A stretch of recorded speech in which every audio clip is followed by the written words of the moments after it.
বাগেরহাটের রামপালে যুবদলের ৪৭তম প্রতিষ্ঠা বার্ষিকী উপলক্ষে বর্ণাঢ্য র্যালি। বিস্তারিত থাকছে বাগেরহাট থেকে এইচ নান্টুর প্রতিবেদনে। বাংলাদেশ জাতীয়তাবাদী যুবদলের গৌরব, ঐতিহ্য, সংগ্রাম ও সাফল্যের ৪৭তম প্রতিষ্ঠা বার্ষিকী উপলক্ষে রামপাল উপজেলা যুবদলের আহ্বায়ক মল্লিক জিয়াউল হক জিয়া ও সদস্য সচিব এস.এম. আলমগীর কবির বাচ্চুর নেতৃত্বে বর্ণাঢ্য র্যালি অনুষ্ঠিত হয়েছে। বৃহস্পতিবার সকালে উপজেলা যুবদলের 10টি ইউনিয়নের নেতাকর্মীরা রামপাল সদরের বাসস্ট্যান্ড থেকে এ র্যালি বের করে প্রধান সড়ক প্রদক্ষিণ করে প্রেসক্লাবের সামনে এসে শেষ হয়।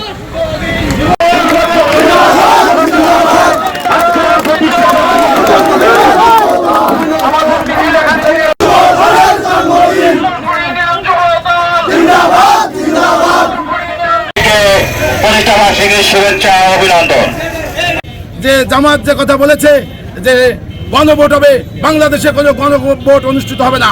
গণভোটকে আমরা বলি, সবাই বলি না, সবাই বলবো না। বাংলাদেশে শুধু জাতীয় সংসদ নির্বাচনটি অনুষ্ঠান হবে। রামপাল, মোংলা, ফকিরহাট জামাতের যে প্রতিনিধি আসুক না কেন, সম্মুখ সারিতেছে জাতীয়তাবাদী যুবদল ভোট যুদ্ধে অংশগ্রহণ করবে।